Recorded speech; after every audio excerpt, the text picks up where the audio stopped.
Kaya matamis ang topic natin ngayon. No? Sweet. No? Kaya nasabi mo yung sweetness dapat sa mga partners nyo na lang, ha? Bago na ilalagay sa katawan natin.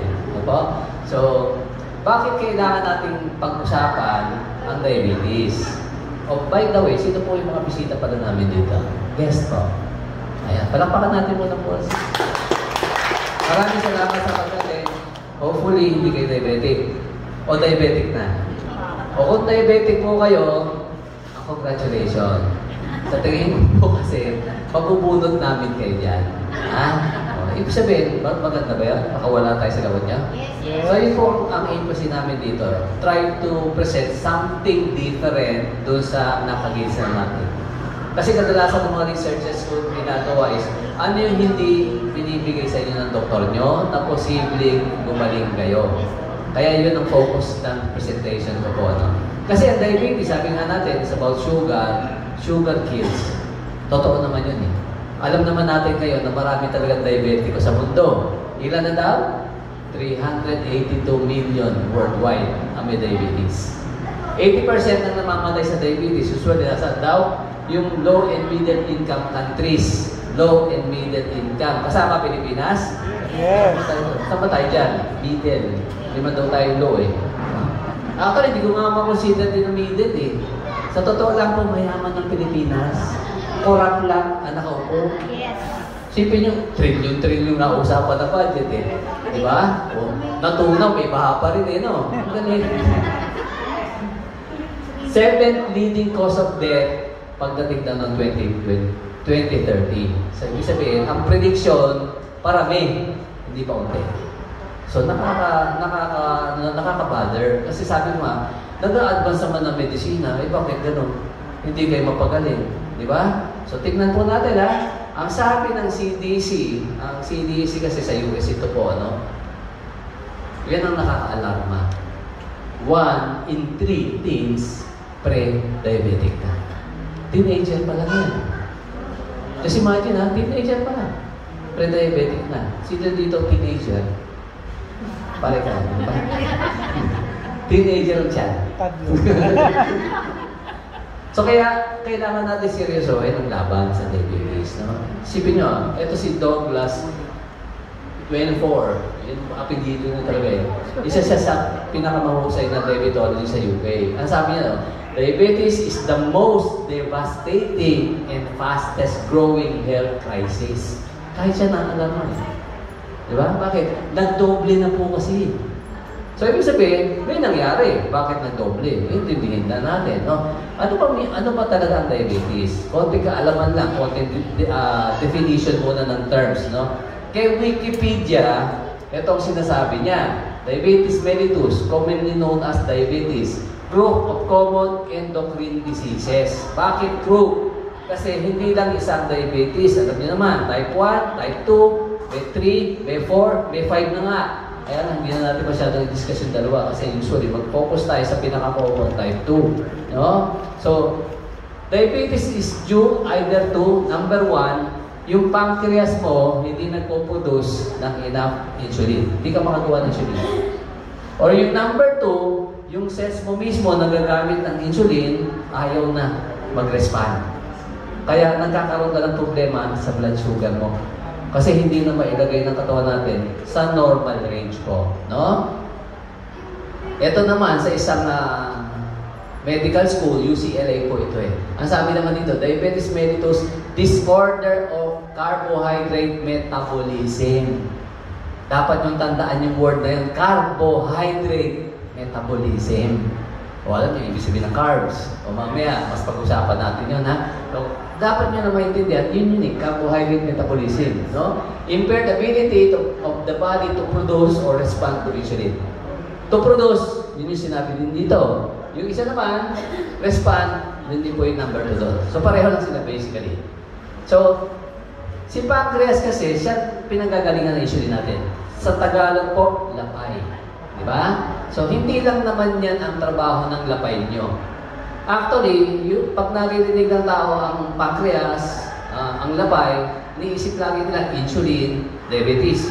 Pero hindi. ang lapay po, ang production niya, ang allotment niya na trabaho niya para sa insulin at sa carbohydrate metabolism, 1% lang. So, hindi yan talaga para lang dun sa insulin nyo. No? Mas marami pa siya ibang function. Kaya nga usually may mga beta cells, alpha cells pa yan. Ang beta cells ang puproduce ng insulin natin. So, si insulin kasi, pang-regulate po yan ng blood sugar. Alam niyo naman yan eh. Parang ganito po yan eh, di ba? Interplay between pancreas at atay natin. Ha? Bakit? Kasi ang atay po natin, nandiyan ang storage mo ng glycogen. So, ibig sabihin, parang ganito, pag bumaba daw ang blood sugar mo, may signal kay pancreas. Magpo-promote siya ng release ng glucagon. Yung glucagon, anong gagawin? Pagpunta sa liver mo, tataas niya ang blood sugar. Si glucagon ang reverse ng insulin. Siyempre, hindi ka kumain. Gutom na gutom ka na, babagsak ang blood sugar mo. Iko-correct ng katawan mo yun. Ibig sabihin, kung may store ng glycogen dito, si pancreas, glucagon ang ilalabas, hindi insulin. Para, siyempre, mababa, itaas. Pero ganito naman, baliktad mo, kumain ka ng mataas na sugar na diet. Siyempre, mataas ang blood sugar mo dito. Si insulin, ipopromote niya ang release, ang pancreas, ipopromote ang release ng insulin. Para naman, ibaba ang glucose mo. Bakit? Ibababa niya yan, ibabalik niya sa liver. Itatago niya ulit. Kasi si liver natin po ang first depot. Kumbaga, kailangan mo, sa kanya kukuha. Hindi mo kailangan sobra, kukunin niya muna. Temporarily. Kaya napansin nyo, pag nasobrahan ka, may fatty liver ka naman. Kasi bakit? Nahihirapan siya sa trabaho niya. No? Nasosobrahan. Pag-usapan natin yung two most common lang na naririnig nyo na diabetes types. No? Kasi sabi ko, hanggang 5 na eh. Parang may lumalabas pa nga po na type 6 eh. No? Pero siya sabi na diabetes type 3, tinatawag din po natin yung Alzheimer's disease o dementia. No? So, ang type 1, ito po yun. Sabi kanina din, hindi ka nakakagawa ng insulin o enough insulin. Ibig sabihin, may pancreas ka pero hindi ka naglalabas ng insulin. So, wala ka magamit. No? Caused by immune reaction, autoimmune siya. Kaya madalas yan, bata, meron na. No? Yung mga type 1 po, yun ang tinatawag namin insulin dependent. Kaya ang treatment sa kanila, injection ng insulin. Bakit? Wala ka insulin eh. So, papalitan ka ng insulin. Sino yung kilala yung celebrity na type 1? Yun, si Gary Valenciano po, si Gary V. Type 1 yun. No? Ang mapapansin mo madalas sa type 1, payat sila. No? Karamihan ng type 2 naman, medyo obese. No? So, si type 2 kasi, meron kang insulin, pero sabi dito, doesn't respond. Di nakikinig. Meron ka, nagpo-produce ka, pero yung cells mo, hindi pinapansin si insulin. Pakipot, no? Lifestyle factor, genetic contribution, meron. No? More common, middle age. So, pagdating na middle age. Kaya, ano bang middle age sa atin? Usually. 40, 50. Di ba? Kaya lang ngayon po, sabi nga kanina, pumapasok na, teenager pa lang, napupunta na dyan. Symptoms develop slowly. Ibig sabihin, kaya marami tinatawag silang pre-diabetic. Ibig sabihin, sa totoo lang po sa akin, walang pre-diabetic. Papunta ka na talaga doon, may diabetes na yun to some degree. Kasi parang kung sinabing pre-pregnancy, malapit na mabuntis, hindi naman pwede yung ganun eh. It's either buntis o hindi lang yan eh. Di ba? Kaya lang, alam niyo ba kung bakit inimbento yung word na pre-diabetic? Ayun, tama siya apply. Business. Kasi pag pre-diabetic ka, tatakot ka ngayon. Oh, papunta na pala ako sa diabetes. Anong gagawin ng doktor? Nire-resitahan na agad ng gamot.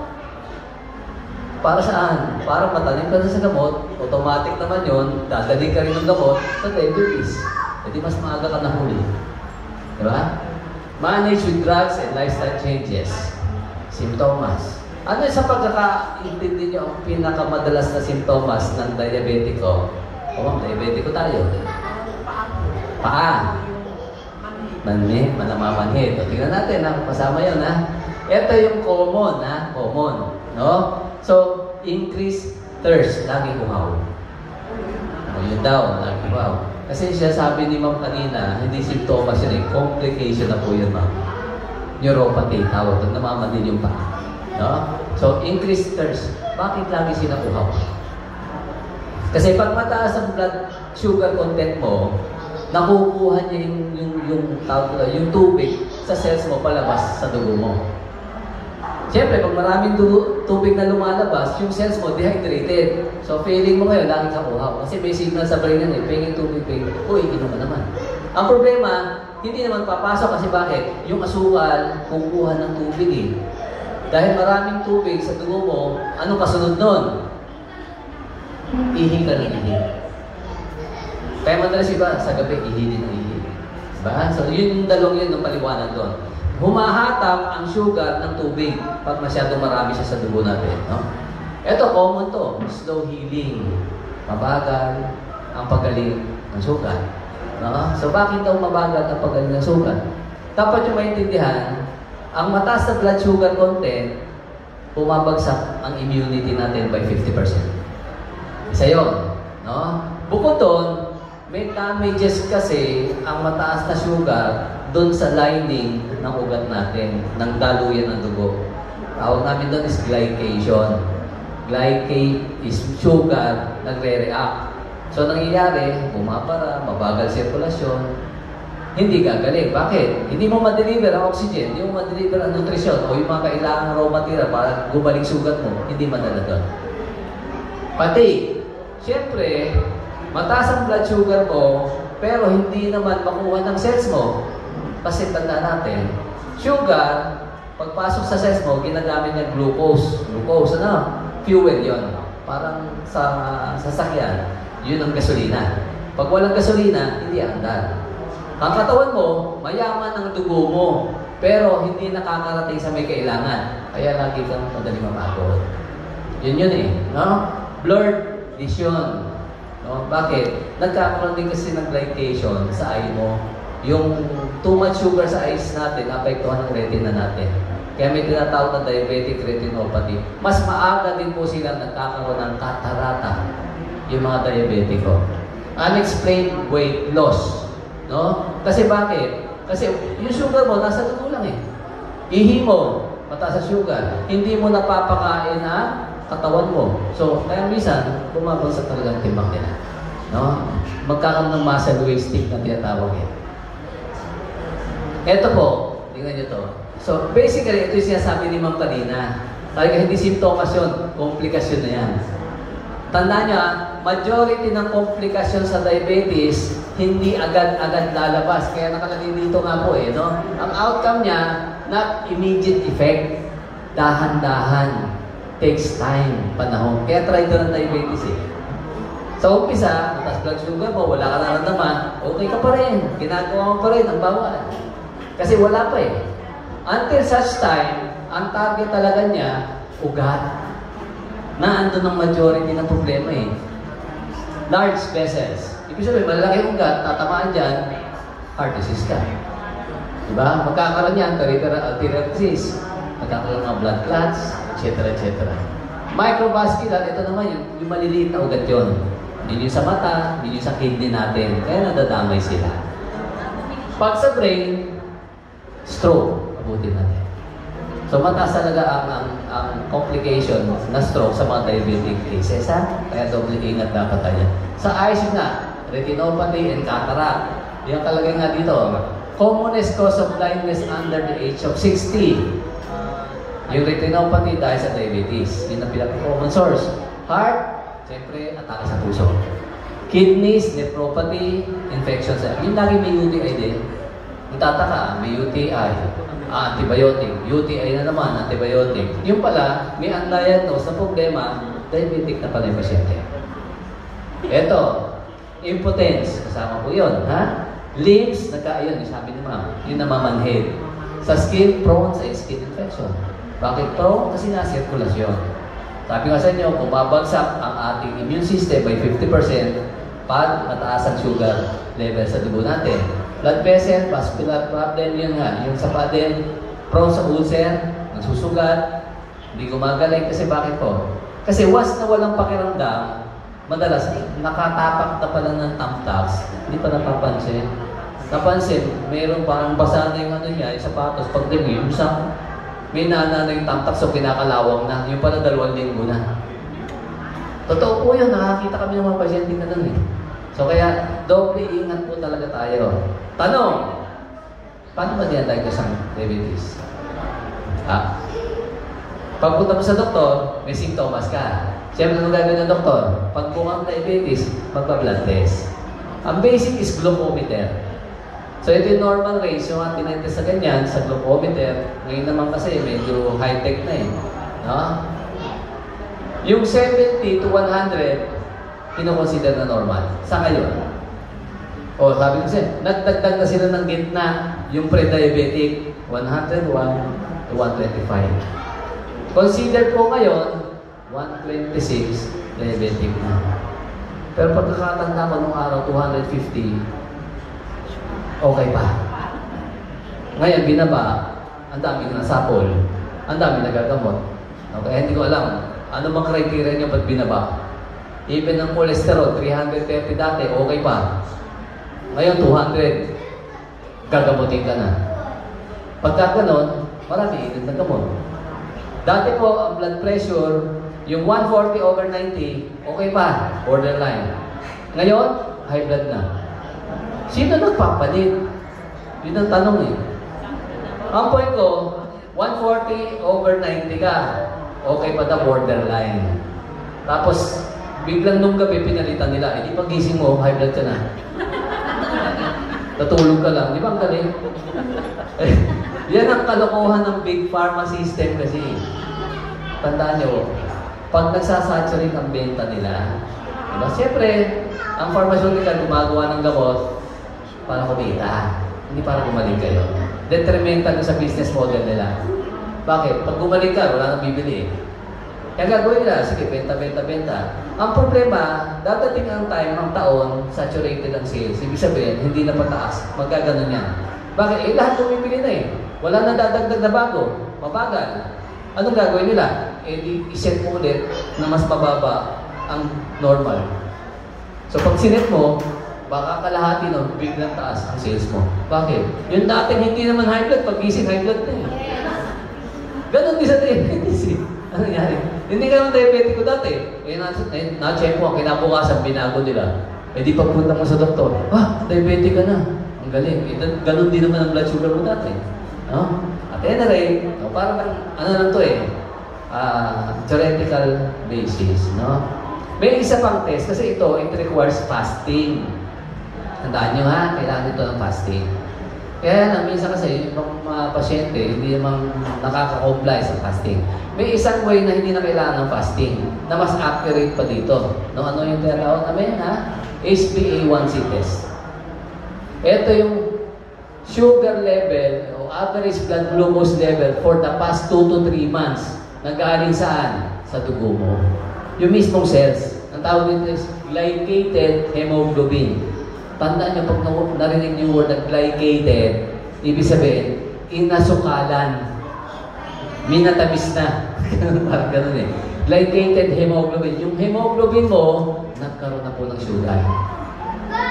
So, average yan ng 2 to 3 months. No? Ibig sabihin, ito ang range natin. Normal kung 5.7. O ito naman yung pre-diabetic na siningit nila. Kasi nung nag-aaral po ako ng medicine, walang pre-diabetic eh. Ngayon meron na. Sabi ko, okay lang naman. Ang problema, gagamutin na kaagad. Na hindi man lang tinuruan yung pasyente, i-correct mo lang kinakain mo. Kasi yun ang dapat dito eh. Eh iba, bapanatan na kaagad ng metformin ng doktor nila.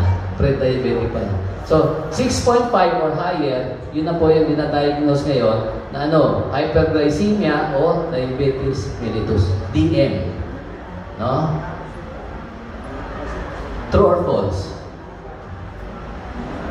Siyempre, alam niyo true. Diba? Lagi naman associated. Matamis, diabetes. Tamis niya, nakaka-diabetes yan. No? Yung mga hindi nakaka-diabetic yan. Nakaka-diabetes po. Ang diabetic, tao yun eh. Totoo ba ng sugar nakaka-diabetes? Totoo. Kaya lang, hindi lang siya. Ha? Tandaan nyo, sabi ng isang expert, eating too much of any unhealthy food in general can lead to diabetes. So, huwag nyo natitig ng asukal lang. O yung matamis lang. Ha? Eating too much sugar is one factor. Isa lang siya. But ultimately, your diet as a whole influences the development of diabetes. So, titingnan natin, ano ba yung kinakain natin? Eh, tayo naman kasi, lagi na kanina, matamis. Ay, ayaw kayo, matamis, hindi pwede yan. Pero yung kinakain niya hindi matamis, bawal din pala. What causes type 2? Sabi nga natin, ang type 2, may insulin ka, pero hindi mo magamit. Resistant ang cells mo. Sabi nga natin, para yung nililigawan mo pakipot, ayaw kang pansinin. Kahit meron kang dalang flowers. No? So sa type 2, primarily, link saan daw? Weight gain. So ang weight gain, saan ba? Asukal lang ba? Hindi. Unhealthy diet. Lack of exercise. Tapos, may genetic tendency ka pa. Foods generally that increases ang risk mo. So ito yung mga pagkain. Siyempre, number 1 talaga sugar. Kaya lang din ang sugar, oh. Fried foods, fatty foods, carbohydrate, processed food. No? So, isa-isahin natin. Kasi sabi na sa inyo, ang problema natin sa type 2, may insulin ka, pero hindi mo mapakinabangan. Bakit? Hindi pinapansin ng cells mo. Kailangan niya, mas marami kang dalang regalo para siya umubra. Eh, pakipot nga, eh. Didaanin mo sa ayaw sa flowers na, eh, bigyan mo ng kotse, ewan ko lang kung hindi yan maligo sa gabi. Ito ang problema eh. Kasi, ang tinitingnan nyo lang parate, at tinitingnan ng doktor nyo na problema sa diabetes, mataas ang blood sugar. Yun ang tinitingnan nila. Kaya yun ang kinokorek. Hindi kasi yun ang problema. Kaya hindi kayo gumagaling. Ang number 1 problem sa diabetes is insulin resistance. Hindi yung blood sugar lang. Pababain mo yung blood sugar, ang insulin resistance, hindi naman nababago, hindi ka pa rin matatanggal dyan. Tandaan. No? Kahit ilang taong pang kaiinom na gamot natin. Kaya problema sa insulin resistance. Saan siya galing? Excessive carbohydrate intake. Ano ba yung carbohydrates? Rice, corn, bread. Diba? Even kahit na sabi mo healthy ang quinoa, carbohydrates pa rin yun. Kamote is carbohydrates. Tapos meron pa sa genetics pa. Ibig sabihin, nagraran sa lahi nyo, sedentary, walang exercise. Tapos excessive weight, obesity. Tingnan nyo, hindi lang naman diabetes eh. Ang insulin resistance, kaya magbigay talaga ng elevated blood sugar. No? Anong ebidensya niyan? Tumataas ang triglyceride niya. Yun ang delikado niya, tingnan mo. Kaya nga kayo, pag may blood profile, yung panchitin, di ba yung mga gano'n? Ang una nyo sipatin doon, huwag cholesterol. Sipatin nyo ang triglyceride nyo. Kasi yun ang warning. Pag mataas ang triglyceride nyo, potentially pwede kang atakihin sa puso. Any moment. Cholesterol, hindi ka papatayin yan kahit mataas yan. Mas i-focus nyo sa triglyceride. Triglyceride, madalas tumataas baga, may excessive carbohydrate. Ibig sabihin, tingnan mo ang insulin resistance, polycystic ovarian disease, PCOS, pwede rin. Kaya marami mapansin mo, yung mga may PCOS, madalas mapapansin mo rin, malusog. Kasi, tandaan nyo, pag malusog kayo, isa lang yan, over ka sa carbs. Diba? Inflammation ng liver. Kasi, binanggit ko kanina, liver ang tambakan ng sobra eh. So, siya muna nagre-react. Tama, mag-aatay mo. Eventually, magkakaroon mo ng fatty liver. Arteriosclerosis, tumitigas yung ugat mo, heartburn, tataas, bababa HDL mo, nagkakaroon ng liver cirrhosis, constipated, hypertension, cardiomyopathy. Lahat nag-uugat saan? Insulin resistance. Saan daw siya galing? Excessive carbs sa diet. Kasi ganito yan yung, tingnan nyo ito carb ang bihis mo. Kasi ang Pilipino ganito eh. Kakain ng pansit at kanin. Ulam, pansit sa kanin. Ano yun? Carbs on carbs. Di ba? Minsan kakain ng spaghetti, may kanin din. Hindi carbs on carbs. Obviously, pasta nga, may tinapay. Hindi carbs on carbs. Heavy yun. No? Tapos, siyempre, diabetico ka. Anong sabi? Sa ADA kasi, o American Diabetes Association, ang recommendation doon, sa breakfast nyo, ano po? Oatmeal, fruits, fruit juices, with bread. Lahat yan carbs. Sabi mo, mismo American Diabetes Association, ayaw kayong gumaling. Bakit? Kasi wala sila magiging pasyente pag gumaling kayo. Umpisa pa lang ng agahan mo, sabog na ang blood sugar nyo. Spike ka agad yan. Mataas ang carbs, spike ang blood sugar. Anong gagawin? Insulin. Reaction ng katawan mo yan. Pagpasok ng insulin, titigil ang fat-burning metabolismo mo. Ganun siya eh. Parang ano siya eh. Off button. Hindi ka magsusunog ng taba. So, ibig sabihin, lalong hindi ka ma-reduce. Anong nangyayari? Walang taba, magagamit yung sugar, biglang babagsak ulit. Anong nangyayari? Energy crash. Kaya napansin nyo, ang tao, pag kumain ka ng maraming kanin, lalo sa tanghalian, after 30 minutes, antok na antok ka. Yun ang tawag doon. Energy crash po yun. Normal yan sa high carb na diet. Tapos, uulit na naman. Bakit? Kasi nga, pag may energy crash ka, pag gising mo ngayon, gutom ka na naman. Bakit kayo gutom? Kasi ganito nangyayari dyan. Pag kumain po tayo ng maraming carbohydrates, ano ba itong carbs natin? Siyempre, magre-react si insulin nyo. Insulin. Para ito, iba pa. Diba? Ang nangyayari, bababa ito, ang insulin mo, hindi pa bababa. So, ibig sabihin, pag ito mataas, may trigger yan sa brain eh. Ano na trigger niyan? Gutom ka na naman. Kaya kung ang diet yung base, puro carbohydrates, kain ka, busog ka, tulog ka, tapos pag-gising mo, gutom ka na naman. Kasi kagagawan nito yun. Tapos, ang gagawin sa inyo, siyempre, sasabihin, pag tumataas to, tumataas ang requirement mo. Kasi bakit? Sabihin natin, ito ang cell mo. Bago pumasok ang glucose o sugar,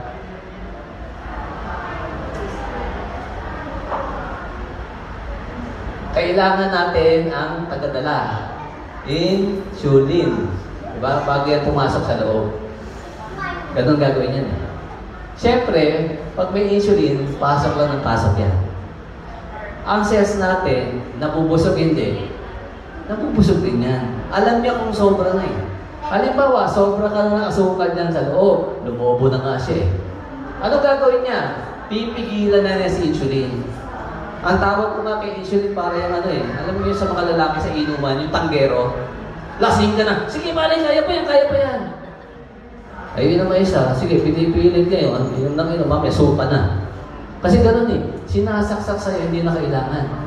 Siyempre, naiintindihan ng cells mo yun. Hanggang time na anong gagawin sa kanya, ayaw na niya pansinin ang insulin. Yun ang insulin resistant.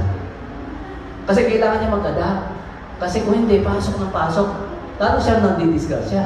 So, nangyari, hindi na niya papansin si insulin. Na kahit may insulin doon, hindi na niya papapasokin ng glucose. Paano papasok ang glucose? Kailangan itaas mo ang insulin mo ulit. Di ba yun ang ginagawa ng doktor niya? So pag tinaas mo ulit ang insulin mo, lalong tumataas ang resistance ng cells mo.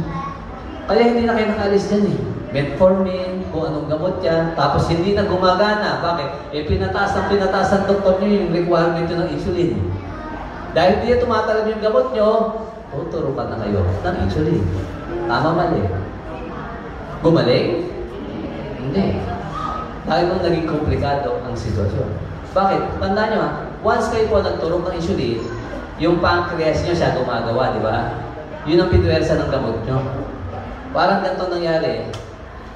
Sino sa inyo ang nakapanood ng pelikula na 1 Mile ba yun? Yung may negro na bibitayin? Ano nga ba? Ilang miles ba yun? Yung, ha? Yung bibitayin ito? Napanood niya, di ba? Parang ganyan nangyari. Yung pancreas mo daw, for 30 years, pumping out insulin to deal with sugar, grains, and refined seed oils in the diet. Ano sinabi niya? I'm tired, boss. Patay na siya. Pagkatapos na. Ganon din ang ginagawa sa pancreas niya. Walang ginawa, kain ka ng kain. Ang advice sa inyo na pagkain, mali din. Bakit? Para pagodin ang pancreas niyo. Until such time, hindi na siya gagana, mag-i-insulin ka na, tuturukan ka na.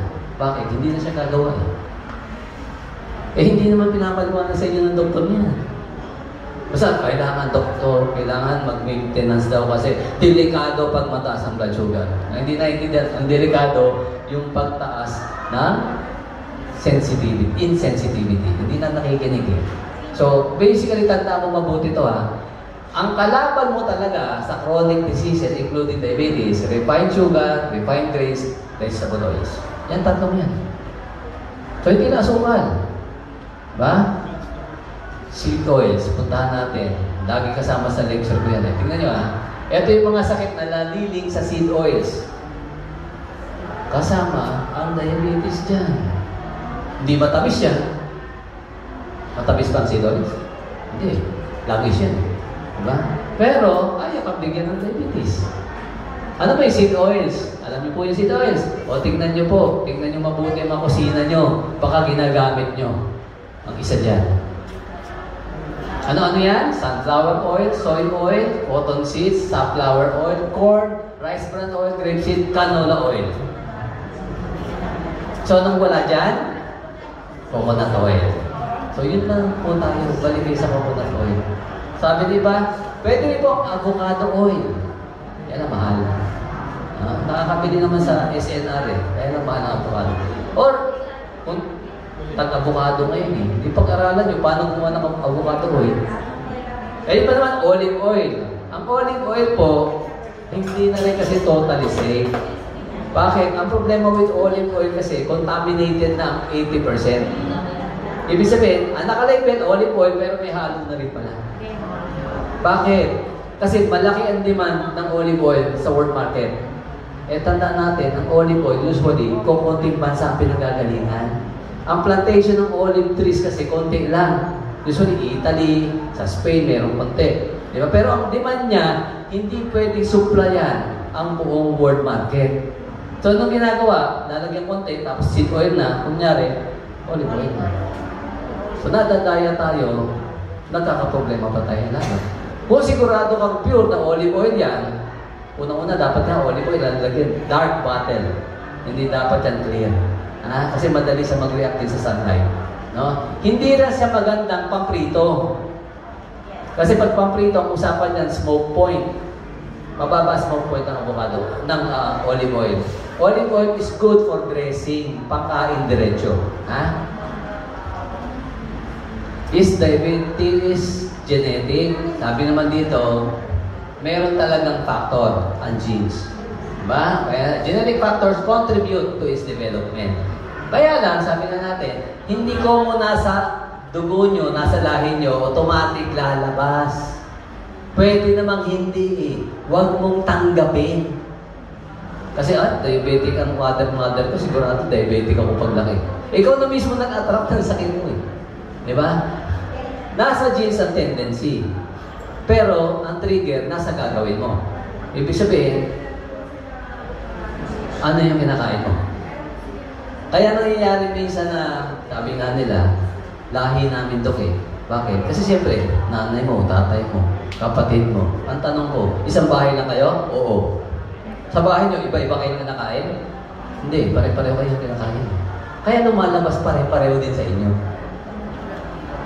Ibig sabihin, nasa genes mo, oo. Pero kung ikaw, hindi mo kinakain yung kinakain nila, potentially, hindi ka maging diabetiko kahit nasa lahi nyo. Nakuha niyo yun? Yes. O kaya nagiging lahi Bakit? Isang pagkain sa lamis kung pinalayas ka, matigas ulo mo, o di ba kinakain mo kasi healthy ang gusto mo, o di wala kang diabetes, ganun na kasimple. Kasi ang pasimuno talaga ng sakit natin, kahit ang diabetes, which is sabi nga natin, carbohydrate, excess, obesity, ito, yung food pyramid na yan. Na kung i-analyze nyo ang food pyramid natin, sino gumawa? Big food. Kung may big pharma, may big food na tinatawag. Industriya yan. No? Ibig sabihin, sila ang gumawa nito, kunyari healthy, para kakainin nyo daw. Ito o may kagagawan ng obesity pandemic. Bakit? Sinunod mo yan eh. Just imagine, no? Ilang servings daw dito sa ilalim? 6 to 10? Na ano? Bread, cereals, rice, pasta. Tapos pagdating dito, uy, mukha namang healthy, vegetable, 3 to 5. Okay ako dun. Pero kaya lang, nilagyan ka pa ng fruit, 2 to 4 servings. Ang fruit po, ang 4 servings, taas ang blood sugar nila. Hindi pwede 4 servings ang fruit. Tapos meron pa pa dito. Eh, ito nga lang, tataas na yan. Dapat, cut ito. Tandaan nyo, ito po ay more than 50 na nga ito, years eh.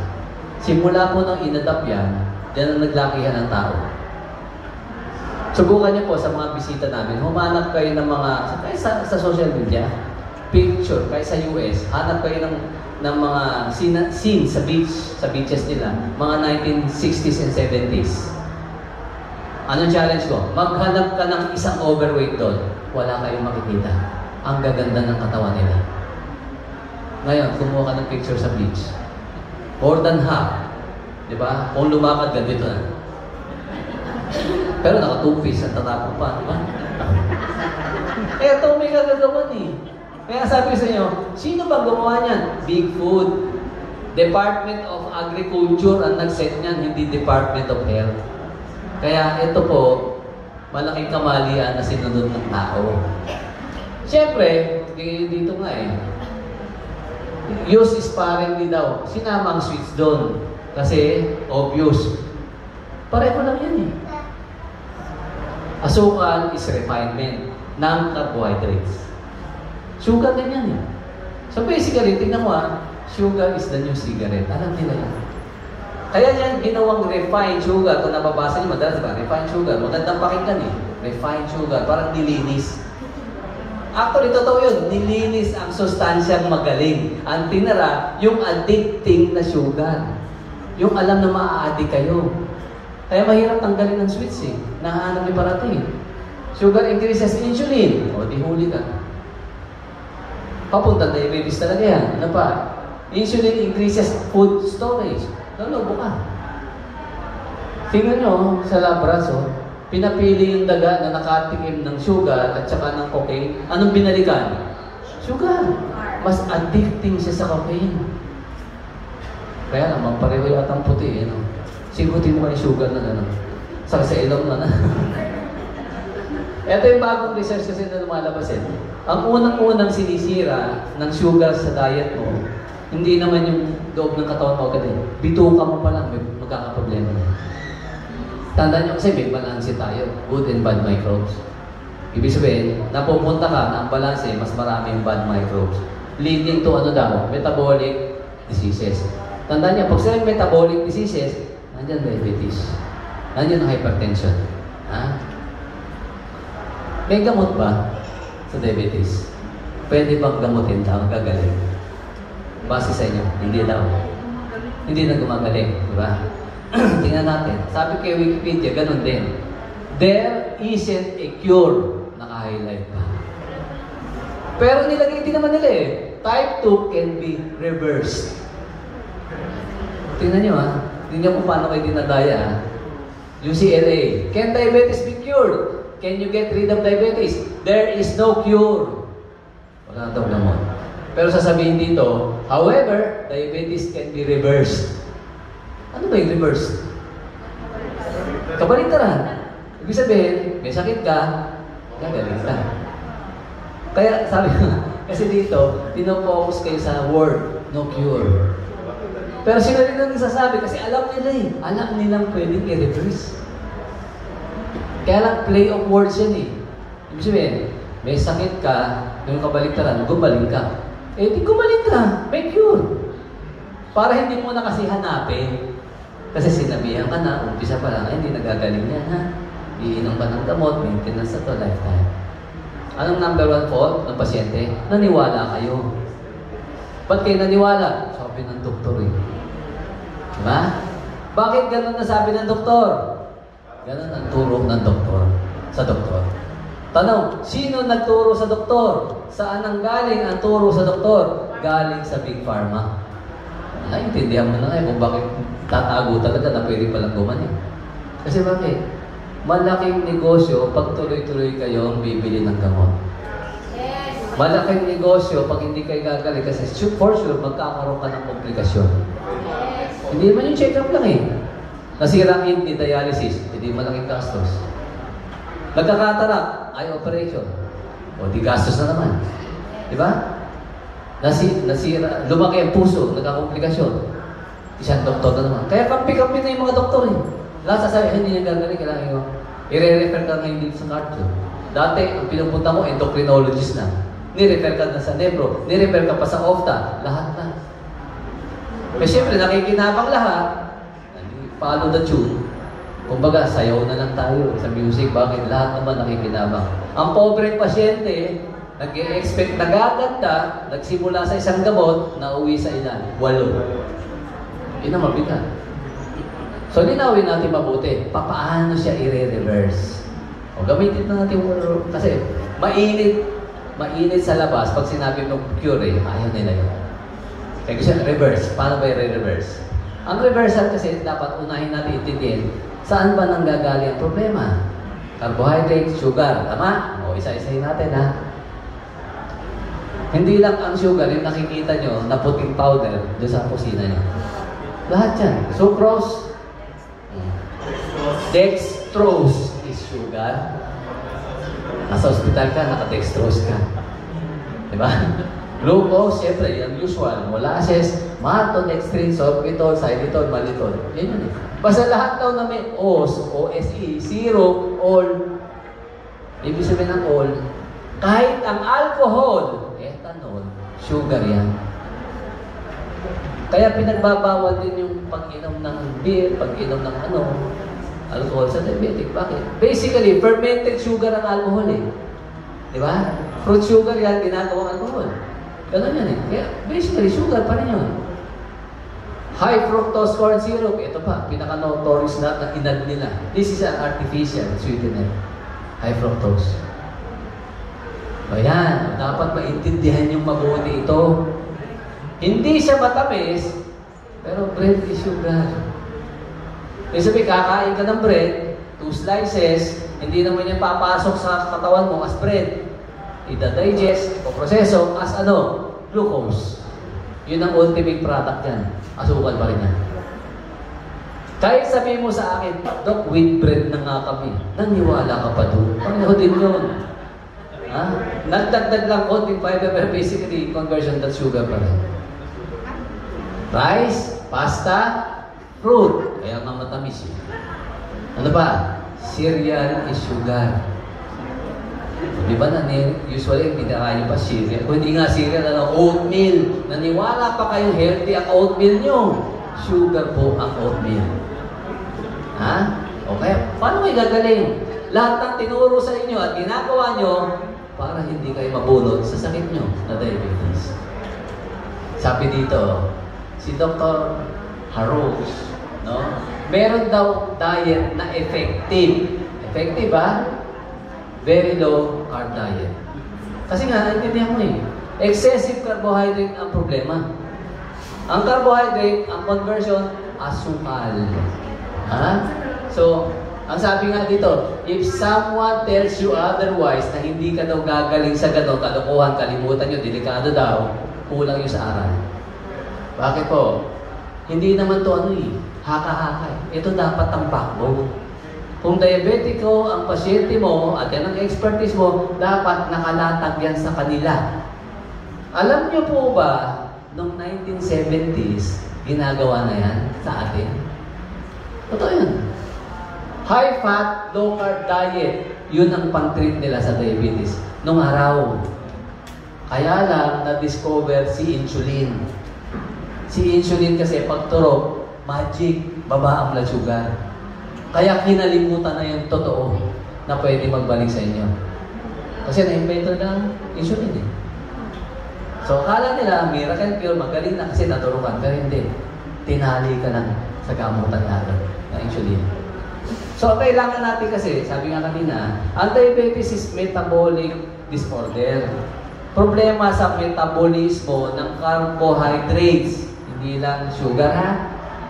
Yun eh. Parang ituring nyo ang katawan nyo, kunyari lang, isipin mo to, may allergy ka sa carbs. Allergic ako sa tinapay eh. Di mo ka kumain. Allergic ako sa rice eh. Di mo ka kumain ng rice. Ganon yun eh. Kasi bakit? Yun ang unang ayaw ng katawang diabetic. Kaya lang, sabi nga nung iba, mas madali kasi sa sitwasyon yung ganito eh. Diabetic kayo, iinom kayo ng gamot, nakakakain pa rin kayo ng bawal. Tama? Yun eh. Doon kayo hinuli. Oo, sasabihin ng doktor, Dok, bawal ba ang bread? Hindi, okay lang. Kain ka lang, ilang piraso. Ang prutas, sige, okay lang. Basta ilang piraso. Diba? Basta tuloy mo lang gamot mo. Yun eh. Ikaw naman, ayaw mo ng disiplina eh. Gusto mong pasaway ka eh. Tandaan nyo, mahirap pagalingin ang taong ayaw sumunod sa dapat gawin. Paano mo tuturuan ng tamang para umayos? Gusto pa rin kumain ng tinapay. Gusto pa rin kumain ng kanin sa katutak. Punta pa rin ang punta sa mga inasal. Bakit? Kasalanan din ng mga inasal yan eh.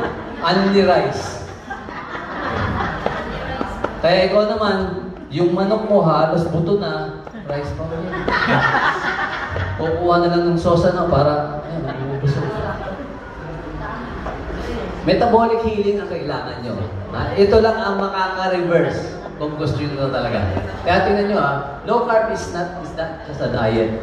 Ang damages kasi yan, mo, what damages your metabolism? Too much sugar and carbs. Lagi na nga, sugar and carbs. Frequent eating. Bisa sasabihin pa ng doktor nyo, basta kain ka, unti-unti lang. Small frequent eating. Lalo mo pinapagod ang pancreas mo doon. Para siyang ganun. Secret baba. Chronic stress, syempre kasama na talaga stress.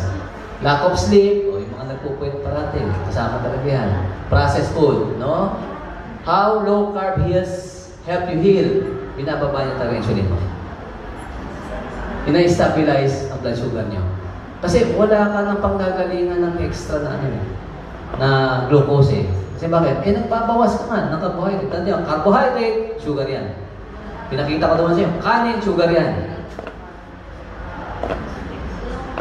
Dare nyo sarili nyo. Memorize nyo to. Screenshot nyo to. Ano sabi niya? Do this without diabetic drug. Kakain ka na more on beef, more on egg, drop carbohydrate, eliminate processed food, cook with butter, cut the sugar, drink plenty of water with salt, 20 minutes walking under the sun a day, tapos i-post nyo ang blood sugar nyo after 30 days, pasasalamatan kayo ng katawan nyo. Ayaw nilang sabihin sa inyo yan. Just imagine that. Di ba? Kasi bakit? Pag sinabi mo sa doktor mo yan, ito ang pilosopong sagot. Kailangan ng glucose. Kasi ang brain natin nangangailangan ng glucose. Yung sabi ng doktor, kaya hindi dapat magpagutom, lalo diabetic ko. Kaya nga lagi kayo may baong candy eh. Bakit kayo may baong candy matamis? Kasi baka bumagsak ang blood sugar. Tama naman yun. Kasi alam niyo po, mas nakakamatay bumagsak ang blood sugar kaysa mataas. So, yun. Kasi merong diabetic coma eh. Na talagang pag sumagal, comatose ka. Kaya kayo may soft drinks parate, may sugar parate. Bakit magkakaganong babagsak na todo? Gawa ng gamot nyo yun, hindi gawa ng sakit nyo yun. Kaya kayo pinaggawa ng... Kasi bakit? Kasi may gamot eh. Just imagine, paano kung biglang bumuga yung insulin mo, hindi mo alam. Tapos uminom ka pa ng gamot, hindi lang tumaas ang insulin. Babagsak ang blood sugar mo ng sagad. Tapos bigla ka nag-collapse, di ICU ka. Ano pag bibintangan? Ikaw na naman. Diba? Lagi ganun yan. Kasalanan mo. Totoo naman, ang glucose natin, ang majority ng cells natin gumagamit ng glucose as fuel. Pero tandaan nyo, hindi lang glucose ang pagkain ng cells. Tandaan nyo, ang cells natin kailangan ng glucose. Pero ang glucose pwede manggaling saan? Pwede manggaling sa fats, pwede manggaling sa protein, at saka saan? Sa carbs. Kaya lang, ang pinakamabilis, carbs. Kaya sinasabi dito, hindi nila pwedeng sabihin na, kailangan kumain kasi nga, glucose importante sa brain. Totoo naman, kailangan ng brain ang glucose. Kasi doon siya nagsusurvive. Pero hindi sinabi ang glucose ay galing sa carbs. Tandaan niyo. Dahil pwede manggaling ang glucose sa fats, sa protein. May proseso ang katawan natin na tinatawag na ano? Gluconeogenesis. Neo is new. Genesis is gagawa. Gagawa ka ng sarili mong glucose galing sa fats at protein ng katawan mo. Kaya niyong gumawa ng glucose kahit walang carbs. Kaya sa libro, walang essential carbohydrate. May essential amino acid galing sa proteina, may essential fatty acid galing sa fats. Kasi hindi nyo kayang gumawa ng iba. Kakainin nyo. Pero ang carbs, mabubuhay kayong wala. Na mindset ka lang, ang hirap to pag walang kanin, nakakapanghina. Kaya ka nanghihina, gawa ng crash na kagagawa ng diet mo. Nakita nyo kanina? Too much carbs eh. Diba?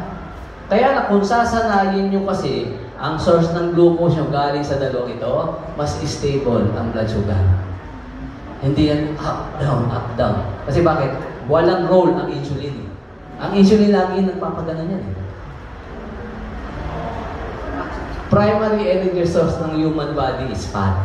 Akala nyo na kasi carbs. No? Kahit sa mga libro po ng biochemistry, mapapatunayan yun eh. Mas mataas ang calorie na naibibigay ng fat kada mole kumpara sa carbohydrate. Parang sa fat yata is 9 kilocalorie per mole. Ang carbohydrates about 5 lang yata eh. Ibig sabihin, mas energy efficient ang fats, kaya mas gusto ng katawan nyo yun. Kaya lang, dapat nyong alam, may bad fat, may good fat. Yun eh. Anong ginawa nila? Pinakailaman din ng siyensya yun para ilihis kayo. Yung good fat, pinasama nila. Tulad ng pinasama ang coconut oil, pinasama ang taba ng baka, pinasama ang butter, dapat daw margarine. Ano lahat yung pinalit? Vegetable oils na hindi kinakain ng tao nung araw. O yun ang pinalit. Healthy daw yun eh. Ginamit nga yung word na vegetable kahit walang vegetable dun sa oil na yun. Para lang ilihis sa utak nyo, healthy daw, vegetable ito. Just imagine nyo nung araw, ang Amerikano, namamapak ng butter. Butter, kalahating butter kinakain as butter. Kumakain ng karne, hindi tinatanggal yung taba. Kumakain ng raw milk, puro taba, hindi non-fat milk ha. Pero slim, walang heart disease. 1960s po kasi, alam ko, mas earlier pa ng 1960s, nakalimutan ko yung exact date eh. Yung una naka-invento ng ECG, di ba? Alam yung ECG, di ba? Pangano sa heart, di ba? Yung una naka-invento noon, i-present siya sa Harvard. Ito, maganda itong makina to. Bakit? Para ma-detect ang heart disease agad-agad. Ang problem nun, napaka-rare ang heart disease. Kaya hindi siya pinansin. Aanhin daw nila yun. Wala naman halos may sakit sa puso. Yun yung time ng butter, ng raw milk, ng talo, ng lard. Tanyo, ang talo po ay taba ng baka. Ang lard ay taba ng baboy. Yan ang pamprito natin ng araw. Sa Pilipinas, coconut oil. Pinalitan nyo ng vegetable oil, ng canola oil. Doon po sumipa, obvious naman sa graph eh. Ang obesity, ang hypertension, ang heart disease, ang diabetes.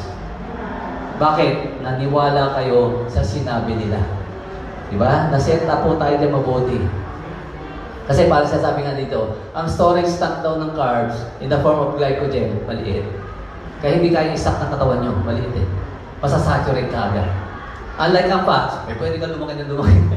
Matutuusin. Kaya, importante yan. Tama ba ako? Huwag na pupunta po sa mga inasal. Yung mga anli-anli na yan. Lagi kasi, kaya siguro, tinotolerate nila yung ulam natin. Pagka-render kasi napansin nyo, pag nag-adobo ang alat, Bakit? Para may extra rice. Kasi pag maalat ang ulam mo, so maraming kanin para tatabang mo. Tipid sa ulam eh. Diba? Kaya lang, carbohydrates, sugar. Diba? Mamili ka. Dalawa lang naman eh. Yung low carb, paramihang nakakain ng itlog. Yung hindi, paramihan ng maintenance meds. Pili kayo dyan. Naniwala ka sa amin, safe ang egg. Walang tinapay, walang kanin. Ha? Ayaw maniwala sa amin? Bahala ka. Paramihan ng maintenance meds yan. Ganun na simple. Totoo hindi? Totoo naman yan eh. Kaya sabi nga, gumising na kayo. Alam niyo to, naiintindihan ko nung panahon ng pandemic. Kasi sabi nga sa inyo, unang-una, hindi ko linya ang diabetes. ENT po ako, ear, nose, throat ako. No, kaya lang, nakababad sa internet, meron po akong isang nasubaybay na isang doktor eh. Na nagulat ako, sinasabi niya parati, nakaka-reverse siya ng diabetes type 2. Nagulat ako doon. Kasi nga, bilang doktor, ang alam ko, hindi na yan gagaling. Walang lunas dyan, maintenance dyan, gamot lang ng gamot, balik ng balik sa doktor. Until na-encounter ko po si Dr. Jason Fung, isang nephrologist sa Amerika. Sinabi niya, ang type 2 diabetes is a reversible disease and fasting is the most efficient method of reversing it. Ibig sabihin, hindi lang pala low carb. Low carb, tapos may intermittent fasting. Intermittent fasting na. Dito, haba kasi dito eh. Ang gusto lang sabihin dito, simula nung sinunod daw natin yung food pyramid, doon na sumabog ang sakit. Na obviously, nung araw, ang carbohydrates, fattening. Ang pataba ng alagang hayop, ang grains. Hindi niya daw maintindihan bakit naging bigla siya reborn as healthy whole grain by packaging, by promotion, by marketing.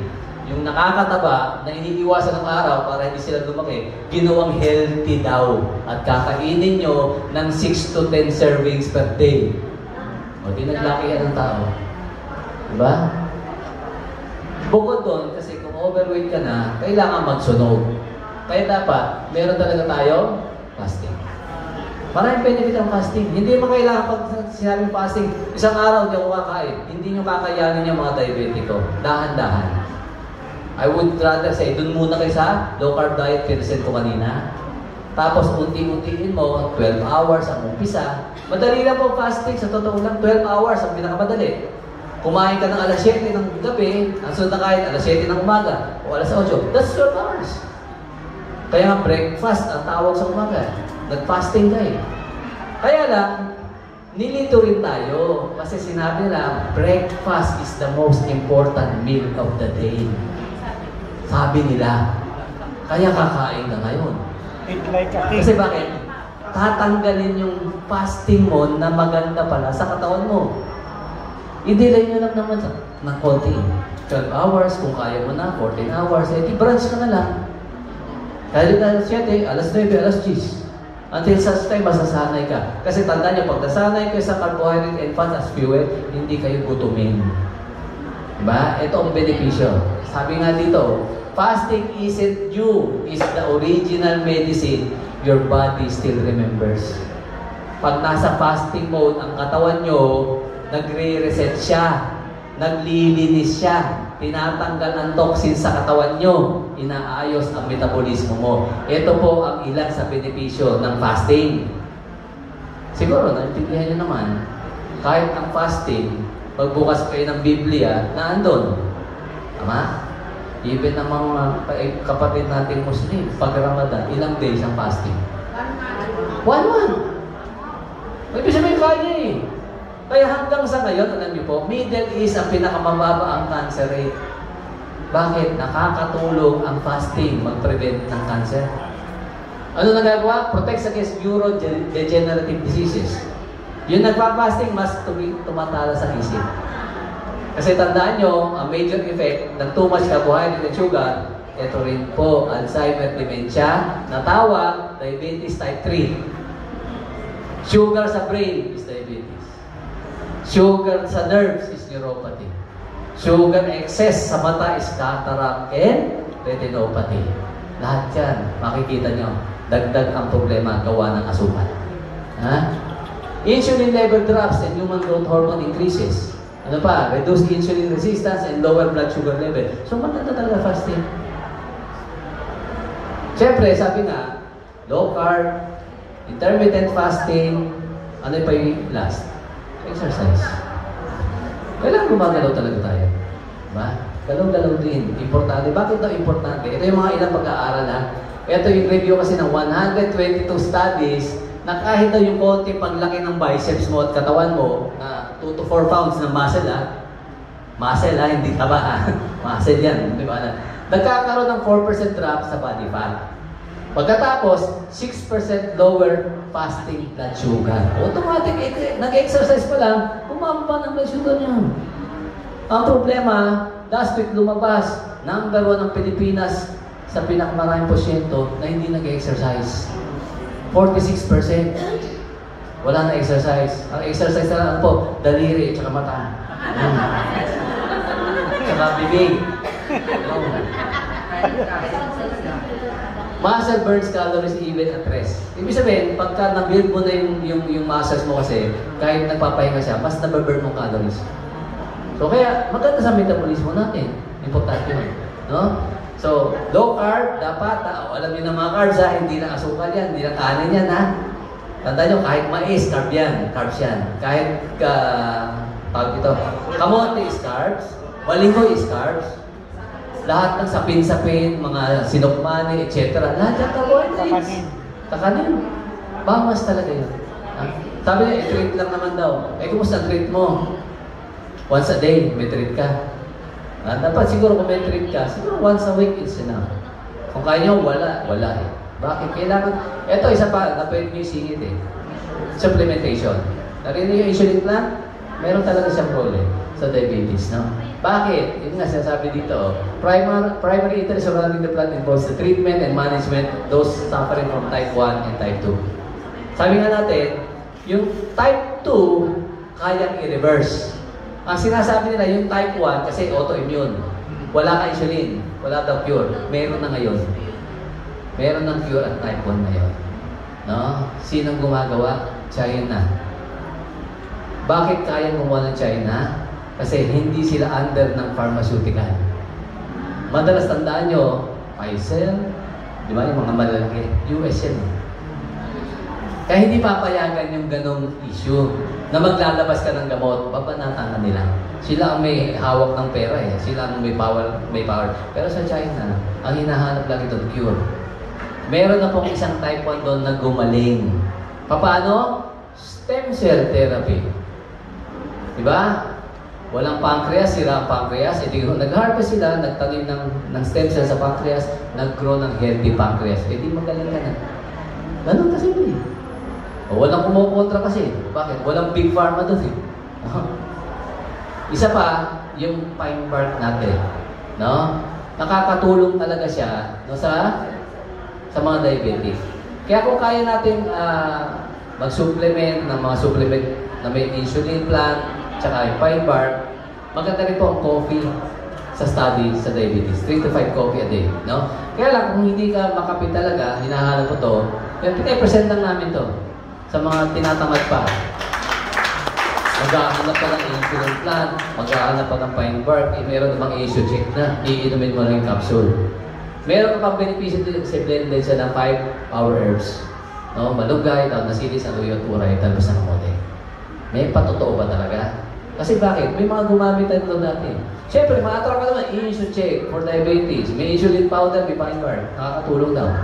Oh, example lang, isa nakuha ko po ito. Tingnan nyo to 3 months pa lang po, gumaling na po yung paa niya, wala na pong balita sa kanya. After 2 years, nagkita ulit, magaling na yung sugat sa paa. Palagay nyo, nag-improve? Kasi yan ang number 1 kinatatakutan ng diabetiko. Magkasugat. Bakit? Kasi ang bilis magdesisyon ng doktor, daliri pala ang bulok, puto na hanggang dito. Tanong nila, bakit ganun? Bakit hindi yung daliri lang putulin? Bakit lagi gusto mataas? Mas mataas ang bayad, mas mataas ang putol. Ganun kasi yun. Tsaka mas madali. Ano yung mas madali yun? Totoo. Kasi halimbawa, yung paa mo, mga daliri, bulok na. Yung kalahating paa, Yung talampakan, titira mo kasi di mabulok ka lahat eh. Ang hirap nun.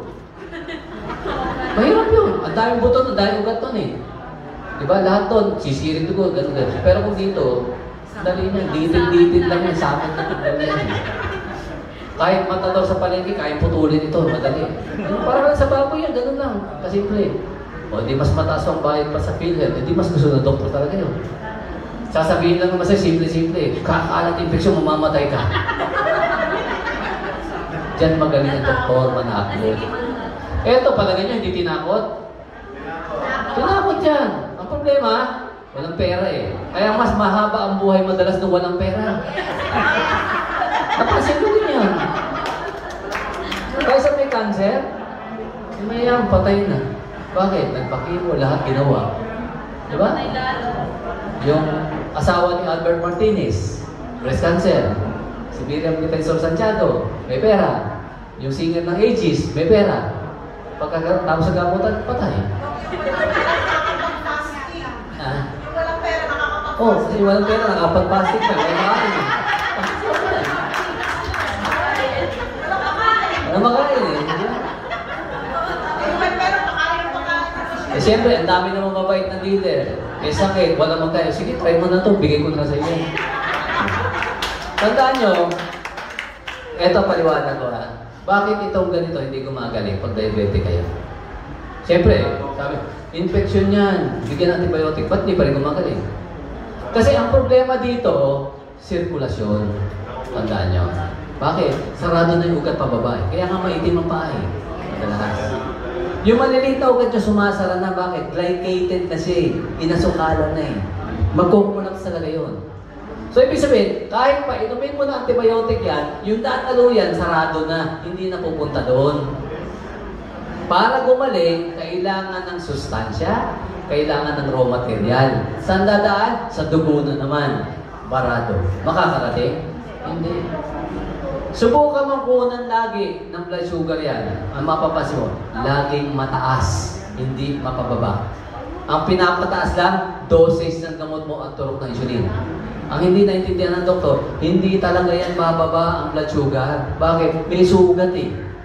Bakit? Tandaan nyo, yung dulo niyan, may problema. Sabi nga natin, yung dalo yan, barado na. Pero may konti pa kasi, may kulay-kulay pa eh. Pero hindi na sapat. Yung dulo nito, may nerves pa yan. Connected pa sa utak nyo. Yung cells na buhay dyan, hihingi yan ng saklolo. Pahingi kami pagkain, wala na kaming glucose. Gutom na kami. Ang gagawin ng brain mo, utusan pancreas mo, itaas ang glucose, itaas ang glucose. Ay, glucagon, itataas yan. Mataas ng sugar, itataas pa rin. Bakit? Kasi may nang hihingi. O, nagdala ka ng relief aid, isang truck. Yung tulay, papuntang Bicol, sira. Makakarating? Hindi. O, alam mo, nagpadala ka na doon. Tapos sabihin, wala pa, gutom pa kami. Kulang pa, padala ka na naman. Eh, na-impact doon, hindi nakakarating. Kailan bababa ang blood sugar? Pag pinutol ang paa. Bakit? Wala na yung humihingi. Pinutol na eh. Ganun ang prinsipyo nun. Kasi hindi pa kayo tataka pag puputol, after nun, automatic. Oh, bumababa na ang blood sugar. Wala na yung nahihingi sa dulo. Ang ginagawa po ng produkto namin, inaayos yung tulay. Binubuksan yung barado. Sirkulasyon lang yan. Hindi yan problema ng infection. Hindi rin, oo, problema ng blood sugar yan. Kaya lang, komplikasyon ng blood sugar, hindi na makadaloy. Papadaluhin natin ulit. Ito lang ginamit, tsaka ito. Tingnan nyo ngayon. Okay na yung paa niya. Ako naman po, halos tapos na ako. Paalala na nito. Lalo sa mga bata nyo, ha? Ano sinabi dito? Today's easy snack could be tomorrow's diabetes. Kaya lang sa mga diabetiko na po, ito paalala. If you can eat your way into diabetes type 2, which is yun ang nag-cause, maling pagkain, never yan makokorek ng gamot. Paano i-correct? Itama mo ang kinakain mo. Thank you very much. Tapos na po. Maraming salamat. No? So, next part po natin.